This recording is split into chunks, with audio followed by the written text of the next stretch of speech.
L'Éternel féminin de Teilhard de Chardin. Note de l'éditeur avant-propos. S'efforçant de réaliser une synthèse où tout se tienne, le père Teilhard ne pouvait laisser de côté une réalité aussi puissante, aussi fondamentale que l'amour. Comme un musicien, il emprunte un thème et le développe en variations multiples afin d'exprimer, de chanter, sa conception du rôle de l'amour dans l'univers. L'amour, force d'unification et de spiritualisation des êtres.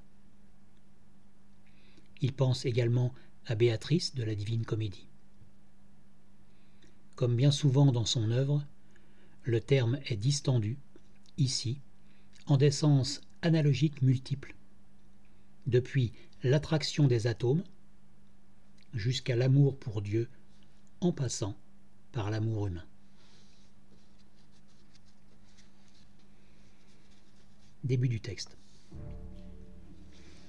Au commencement, Dieu créa la sagesse. Je suis apparu dès l'origine du monde. Dès avant les siècles, je suis sorti des mains de Dieu. Ébauche destinée à s'embellir à travers les temps, coopératrice de son œuvre. Tout dans l'univers se fait par union et fécondation, par rassemblement des éléments qui se cherchent et se fondent deux à deux, et renaissent dans une troisième chose. Dieu m'a répandu dans le multiple initial comme force de condensation et de concentration. C'est moi, la face conjonctive des êtres, moi, le parfum qui les fait accourir et les entraîne librement, passionnément, sur le chemin de leur unification. Par moi, tout se meut et se coordonne. Je suis le charme mêlé au monde pour le faire se grouper, l'idéal suspendu au-dessus de lui pour le faire monter. Je suis l'essentiel féminin. À l'origine, je n'étais qu'une vapeur ondoyante. Je me dissimulais sous des affinités à peine conscientes, sous une polarité lâche et diffuse. Et pourtant, j'existais déjà. Les nappes de substances cosmiques qui portent, dans leurs plis naissants, la promesse de mondes par milliers, dessinaient par leurs remous les premiers linéaments de ma figure. Comme une âme encore assoupie, mais essentielle, j'agitais la masse originelle, presque amorphe, qui se précipitait dans le champ de mon attrait. Et j'insinuais jusque dans les atomes, abîme de petitesse, l'inquiétude obscure et tenace de sortir de leur solitude anéantie, de s'accrocher à quelque chose en dehors d'eux. C'est moi qui cimentais ainsi les bases de l'univers. Car toute monade, si humble soit-elle, pourvu vraiment qu'elle soit un centre d'activité, obéit dans ses mouvements à un rudiment d'amour pour moi, l'universel féminin. Avec la vie, j'ai commencé à prendre corps en des êtres choisis pour être particulièrement mon image. Graduellement, je me suis individualisé. Indistincte et fugitive d'abord, comme si j'eusse hésité à me fixer sous une forme palpable, plus différenciée cependant, selon que les âmes devenaient susceptibles d'une union plus riche, plus profonde, plus spiritualisée. Ainsi s'élaborait patiemment dans le secret le type de l'épouse et de la mère. Au cours de cette transformation, je n'ai rejeté aucun des attraits inférieurs qui avaient marqué les phases successives de mon apparition. Pas plus que le cœur de l'olivier ne se creuse à chaque nouveau printemps.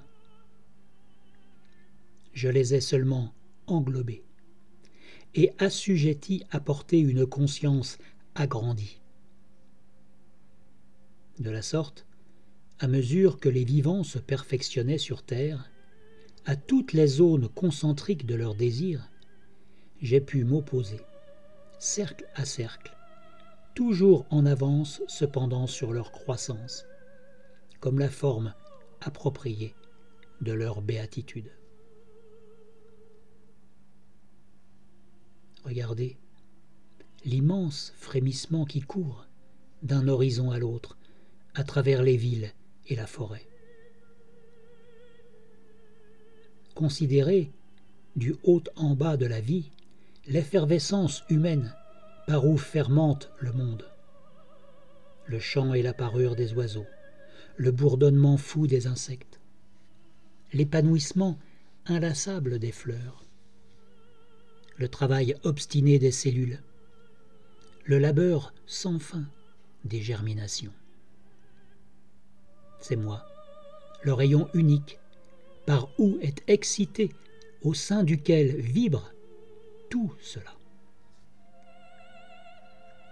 L'homme, synthèse de la nature, fait bien les choses, avec le feu qui brûle en son cœur. Il accumule la puissance, il poursuit la gloire, il crée la beauté, il se voue à la science. Et il ne se rend pas compte, souvent, que sous tant de formes diverses, c'est toujours la même passion qui l'anime. Épurée, transformée, mais vivante, l'attrait féminin. Dans la vie, j'ai commencé à me révéler. Mais l'homme est le premier qui m'est reconnu, au trouble où l'a jeté ma présence.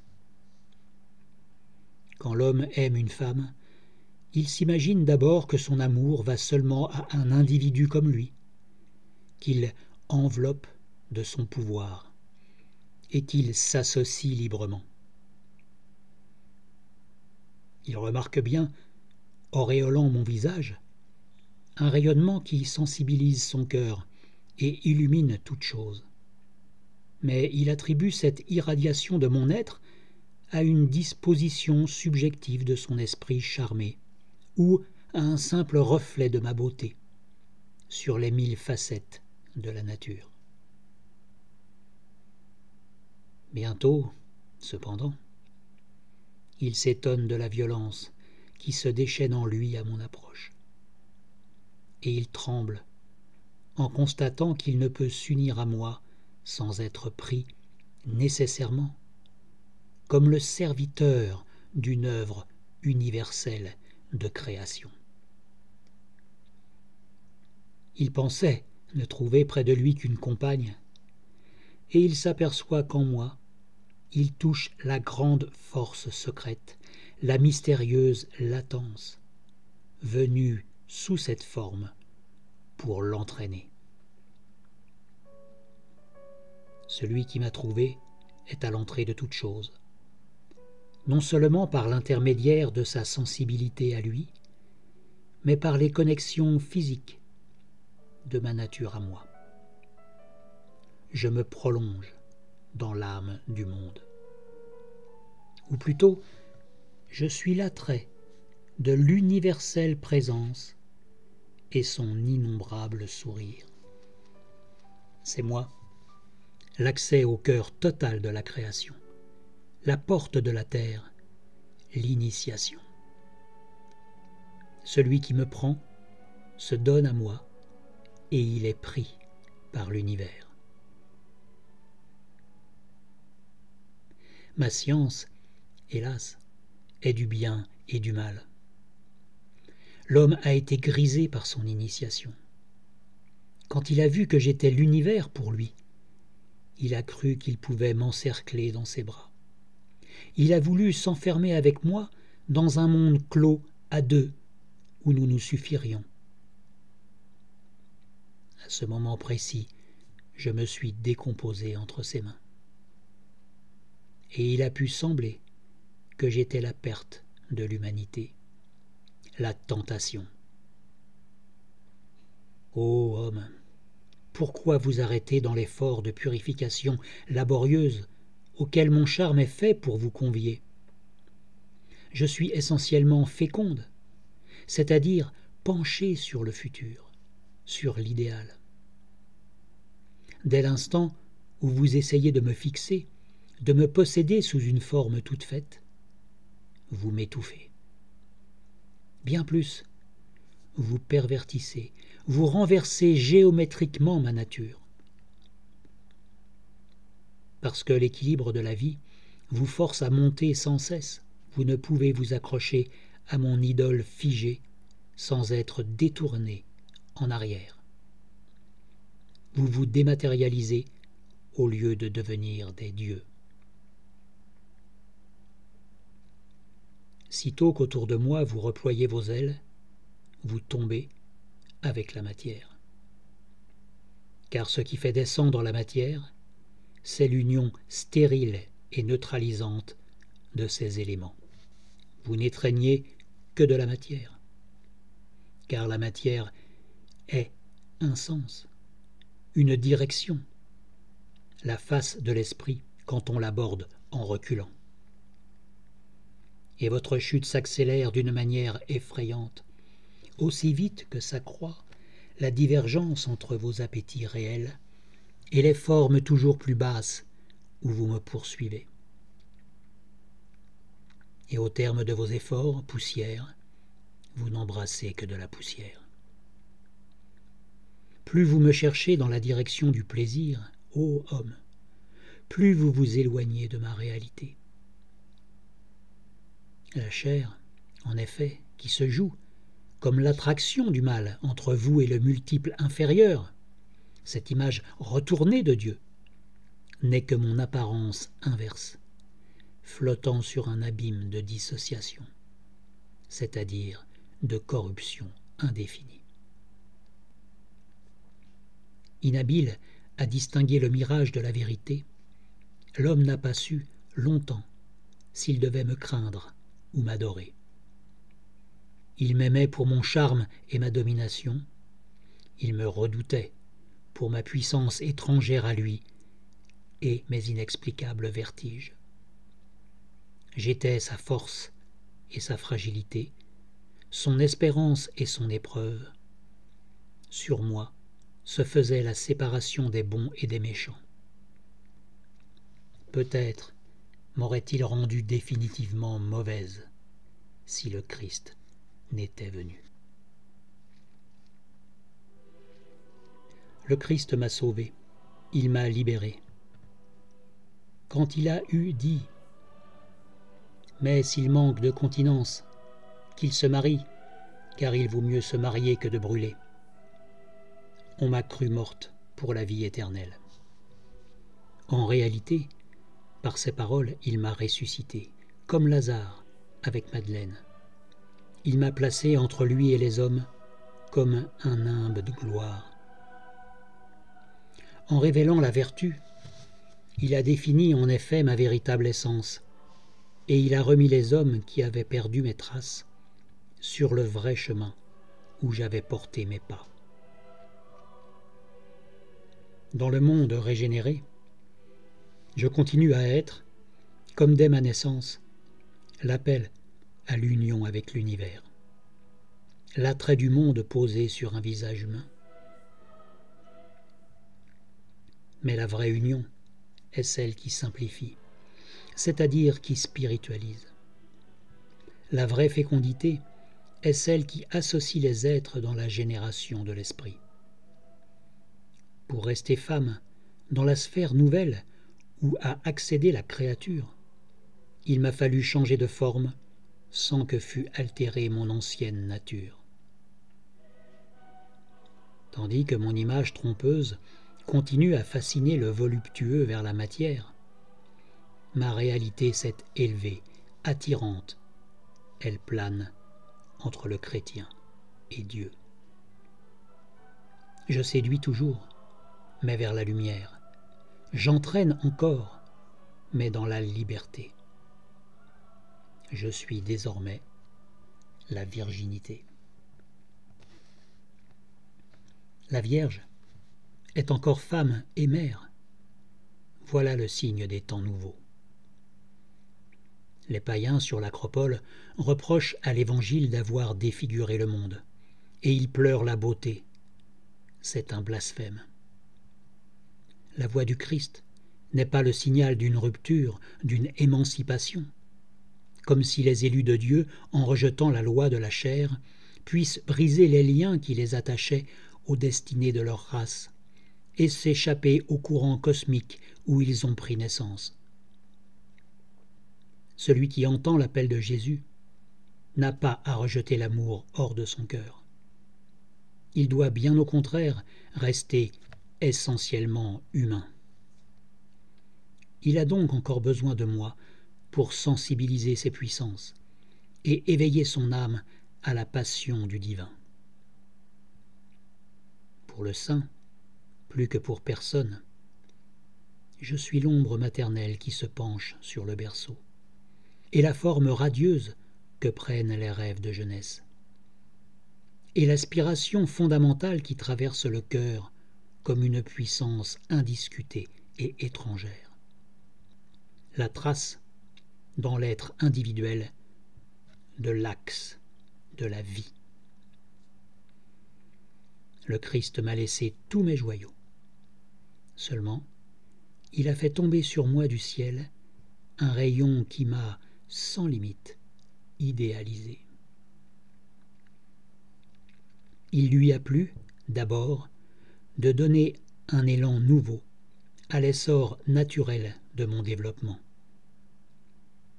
Devant une humanité qui monte sans arrêt, mon rôle veut que je me retire toujours plus haut, suspendu au-dessus des aspirations grandissantes de la terre, comme un attrait et une proie, presque saisie, jamais tenue. Le féminin, c'est sa nature même, doit aller en s'accentuant sans cesse dans un univers qui n'a pas fini d'évoluer. Assurer la dernière éclosion de ma tige sera la gloire et la joie de la chasteté. Innombrables sont les essences nouvelles livrées d'âge en âge par la nature à la vie. Sous l'influence chrétienne, je combinerai jusqu'à ce que s'achève la création leur raffinement dangereux et subtil, dans une perfection toujours changeante, où se résument les aspirations de chaque génération nouvelle. On verra donc, tant que durera le monde, se refléter sur le visage de Béatrix les rêves d'art et de science vers lesquels chaque nouveau siècle se lève. La femme n'a pas cessé depuis les origines de prélever pour elle la fleur de tout ce que produisait la sève de la nature et l'artifice humain.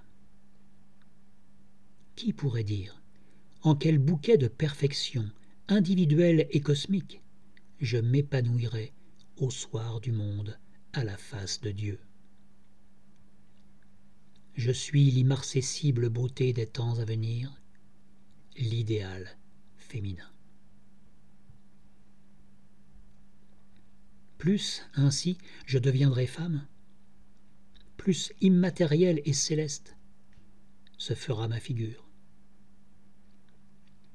En moi, l'âme tend à sublimer le corps, la grâce à diviniser l'âme. Ceux qui veulent me garder devront changer avec moi. Voyez, insensiblement, le foyer de mon attrait se déplace vers le pôle où convergent toutes les directions de l'esprit. L'iris de mes charmes, jeté comme une parure sur la création, replie lentement ses franges. L'ombre gagne déjà la chair, même épurée par les sacrements. Un jour, peut-être, elle atteindra jusqu'à l'art, jusqu'à la science, ces choses qui s'aiment comme une femme. le rayon tourne. Il faut le suivre. Bientôt, il ne restera plus que Dieu pour vous, dans un univers entièrement virginisé. En moi, c'est Dieu qui vous attend. Dieu, je l'ai attiré vers moi bien avant vous, bien avant que l'homme eût mesuré l'étendue de mon pouvoir et divinisé le sens de mon attrait. Le Seigneur m'avait déjà conçu tout entière dans sa sagesse, et j'avais gagné son cœur. Pensez-vous que sans ma pureté pour le séduire, il fût jamais descendu, chair, au milieu de sa création? L'amour seul est capable de mouvoir l'être. Dieu donc, pour pouvoir sortir de soi, devait au préalable jeter devant ses pas un chemin de désir, répandre en avant de lui un parfum de beauté. C'est alors qu'il m'a fait surgir, vapeur lumineuse sur l'abîme, entre la terre et lui, pour venir en moi habiter parmi vous. Comprenez-vous maintenant le secret de votre émotion quand je m'approche? La tendre compassion, le charme de sainteté qui émane de la femme, si naturellement que vous n'allez les chercher qu'auprès d'elle, et pourtant si mystérieusement que vous ne pouvez pas dire où est leur source. C'est la présence de Dieu qui se fait sentir et qui vous rend tout brûlant. Placé entre Dieu et la terre comme une région d'attraction commune, je les fais venir l'un à l'autre passionnément. Jusqu'à ce qu'en moi ait lieu la rencontre, où se consomment la génération et la plénitude du Christ à travers les siècles. Je suis l'Église, épouse de Jésus. Je suis la Vierge Marie, mère de tous les humains. On pourrait croire que dans cette conjonction du ciel et de la terre, je suis destiné à disparaître comme une servante inutile, que je dois m'évanouir, ombre devant la réalité. Que ceux qui m'aiment bannissent cette crainte. Pas plus que l'être participé ne se perd en atteignant son principe, mais ainsi qu'il s'achève au contraire en se fondant en Dieu. Pas plus que l'âme, une fois formée, n'élimine absolument les innombrables éléments dont elle est sortie, mais ainsi qu'elle garde essentiellement en soi une puissance et une exigence de chair en laquelle s'envelopper. Pas davantage le cosmos divinisé ne rejettera hors de soi mon influence attractrice, par qui s'est noué progressivement, et en qui demeure lié le faisceau toujours plus compliqué et simplifié de ces atomes. Jusque dans les ardeurs du contact divin, je subsisterai tout entière avec tout mon passé. Bien plus, je continuerai à me révéler, aussi inépuisable dans mon devenir que les charmes infinis dont je suis toujours, même inaperçu, le vêtement, la figure et l'accès. Alors que vous me croirez absente, alors que vous m'oublierez, air de votre poitrine et lumière de vos yeux, je serai encore là, noyé dans le soleil que j'ai attiré en moi. Il vous suffit, n'est-il pas vrai, bienheureux élus, de relâcher pour un instant la tension qui vous précipite en Dieu, ou de regarder un tant soit peu en deçà du foyer qui vous fascine, pour voir de nouveau, à la surface du feu divin, se jouer mon image. À ce moment, vous admirez que dans les longs plis de mes charmes se déroule toujours vivante la série des attractions successivement traversées qui, depuis les confins du néant, ont fait accourir et se rassembler les éléments de l'esprit par amour. Je suis l'éternel féminin. Verzy, 19-25 mars 1918.